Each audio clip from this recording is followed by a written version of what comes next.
I had never heard of a cover letter. I was like, this makes no sense. Like, dear Santa, that's how I felt.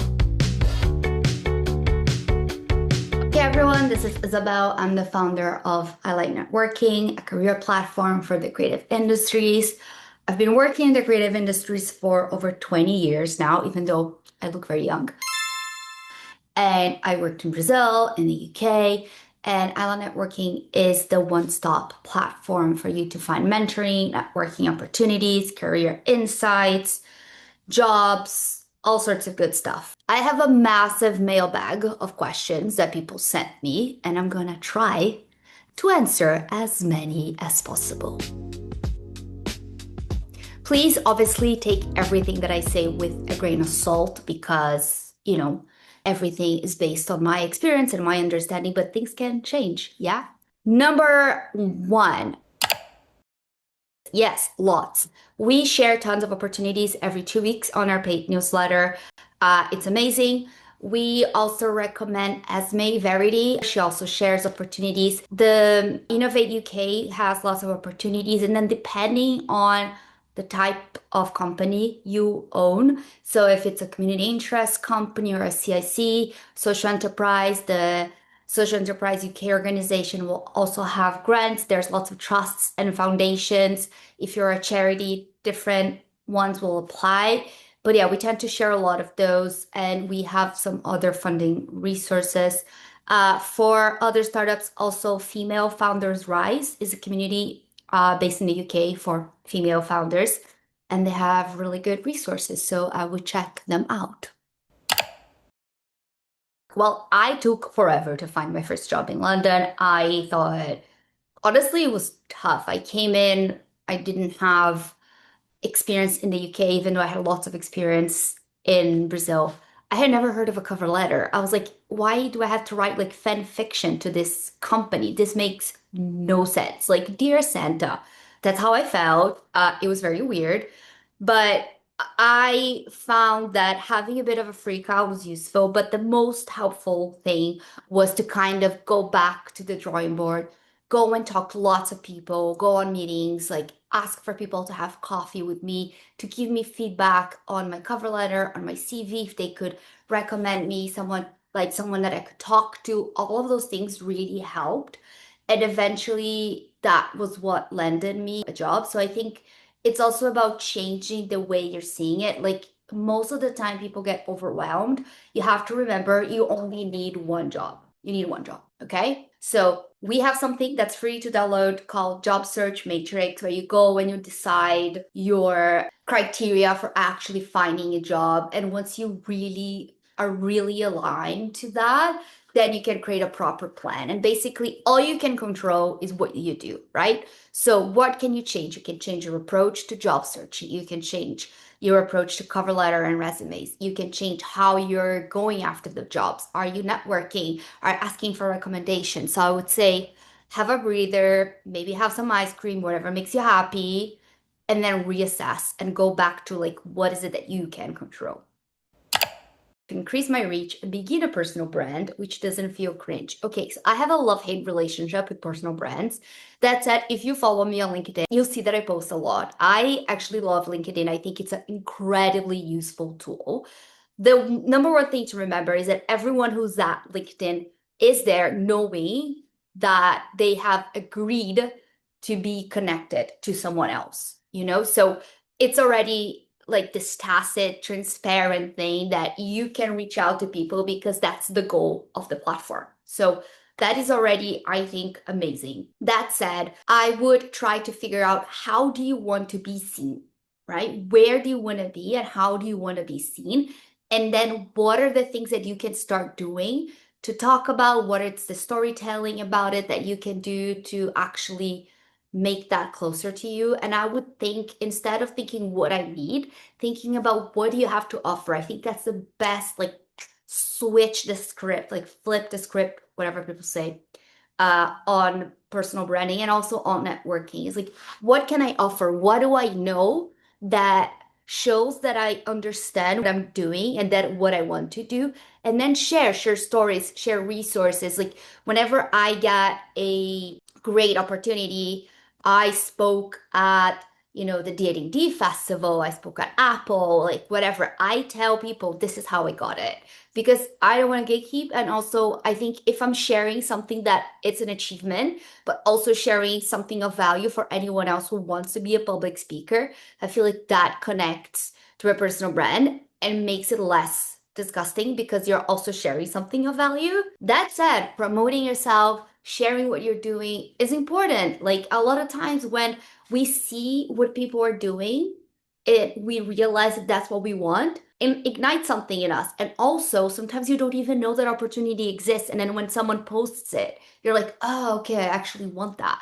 So remember that your story has value, sharing things, sharing the downs, sharing the lows. It's quite key. So think about it in that way, but also be very specific. Make sure that you're connecting with people, make if you're interested in what people are saying, connect, share. It takes like 3 seconds for you to recommend someone something that they've asked. And I think that's the best part of it. It's to actually give as much as you offer and get and offer. Yeah, because I'm from Brazil, so I don't know.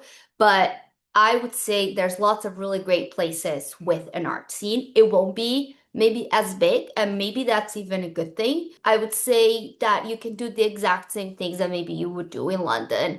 So figure out what are the players. Do you want to be an artist, or do you want to be working for a gallery, or maybe for a museum, or for an arts education organization? Like, what is it that you want to do?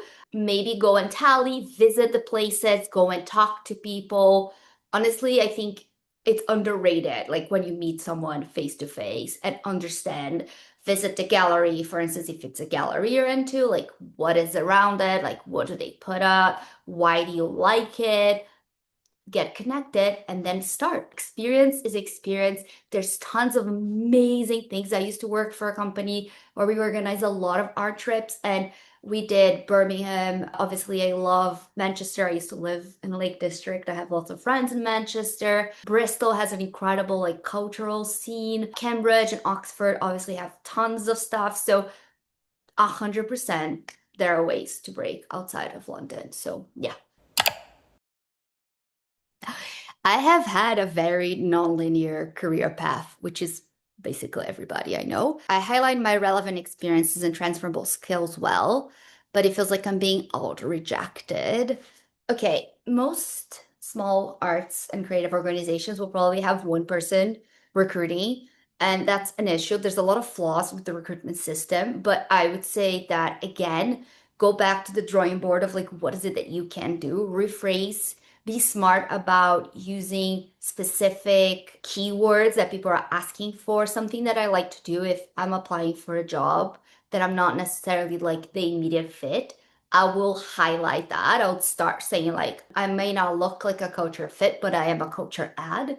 And then go through the job description and they'll say like, I don't know, needs to do this, and like go through your experience and respond. How do you respond to this? How can you show that you know this? And then really use keywords to bring it back so that it's very clear to them that you read the brief and you know how to respond to it. Top tips for balancing bringing in income with starting a business. This needs way more than like a mailbag episode.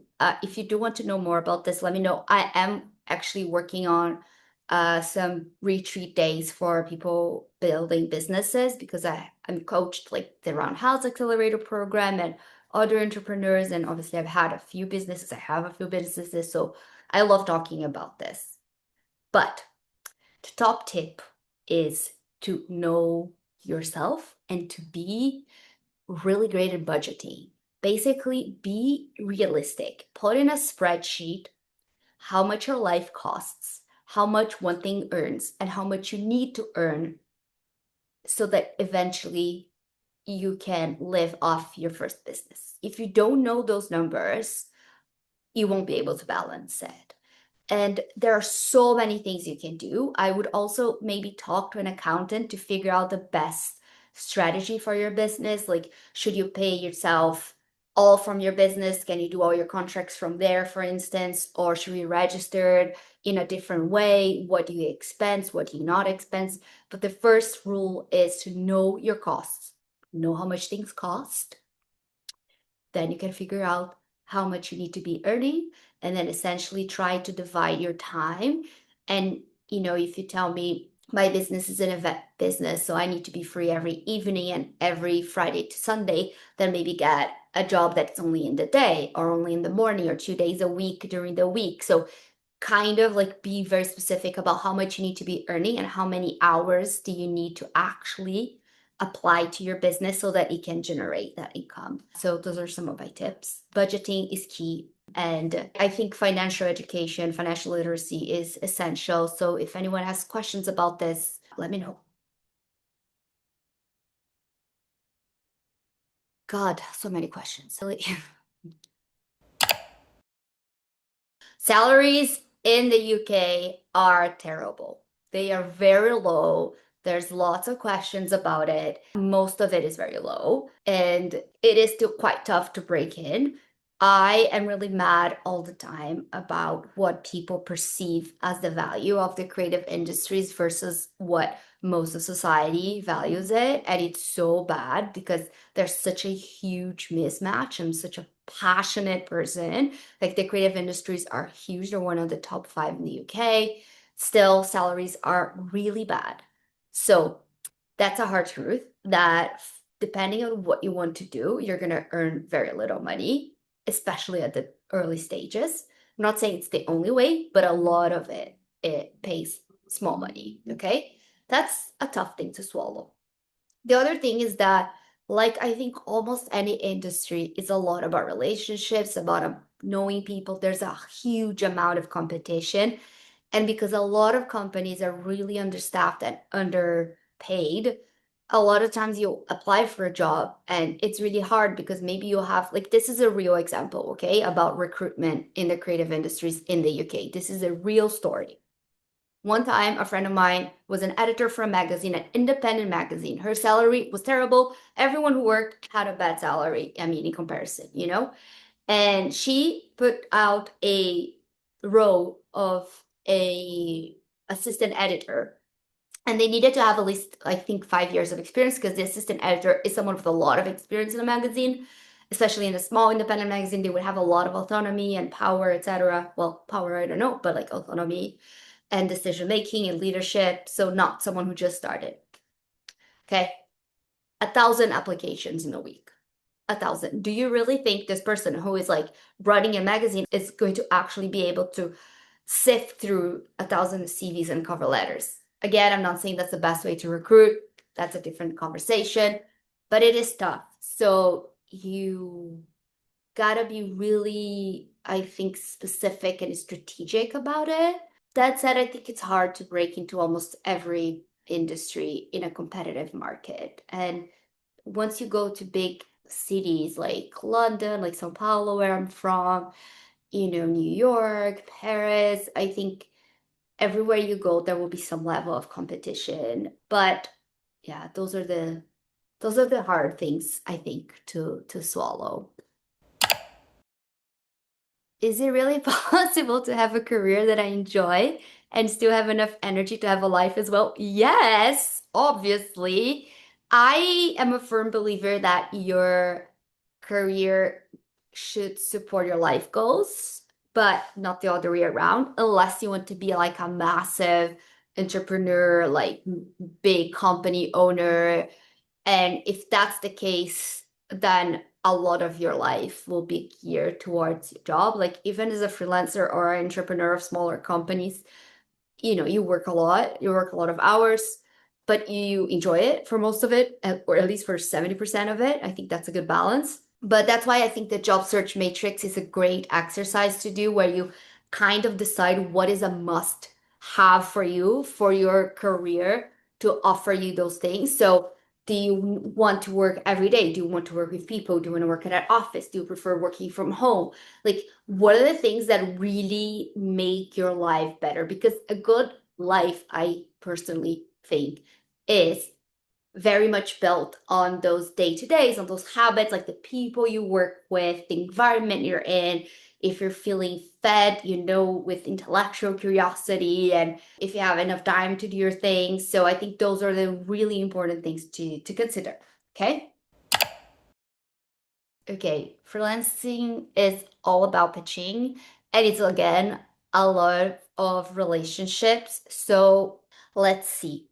How can I do this in a small way? We did post some resources and a video about this as well, but tons of ways. First, go back to any previous clients you had, ask for testimonials, and then on the flip side of that, ask if they need help with anything else that you've done. Sometimes expanding our offer is with clients that we already have is easier than getting new clients. Acquiring new clients is always more expensive and more time consuming than managing existing clients and keep getting orders. And ideally, when you build your freelance career, you get to a point where you have a lot of repeat customers that you can count on.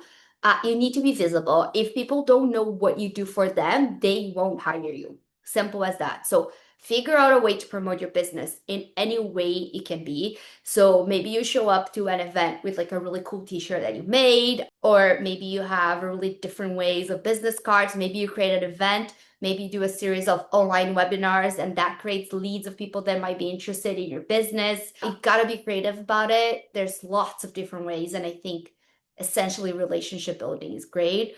Offering a little bit of your value and showing people how you can help them.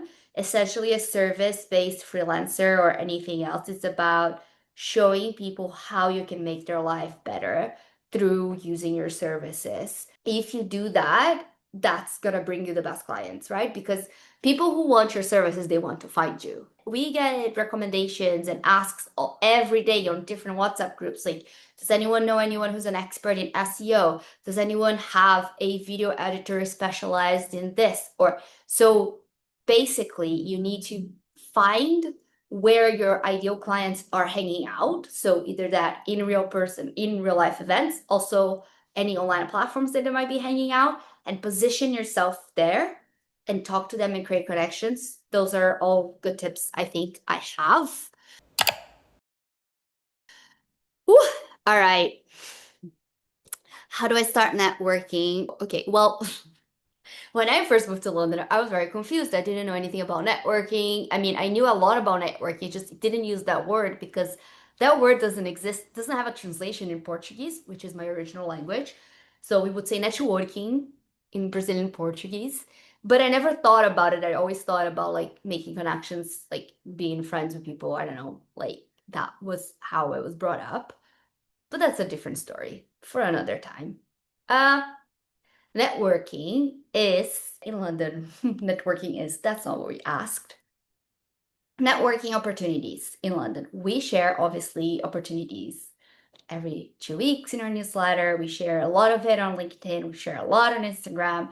I would say figure out who you want to network with and then start deciding where you want to go. There's lots of different places to find them, but basically there are tons of associations. That's a good place to start. The other good thing that I like to do is to be a little spy. So go on whatever platform that your other fellow professionals hang out in. Like, so if everyone that you know is on Instagram, so follow them there. If everyone's on LinkedIn, follow them there. Whatever, if they're on Blue Sky, if they are talking, whatever platform exists, and or your WhatsApp groups, and then basically see which events people are attending, which events the people that you really like and admire are speaking at. Start making a list, and whenever you can, I always ask people, what events should I go? What events are people going?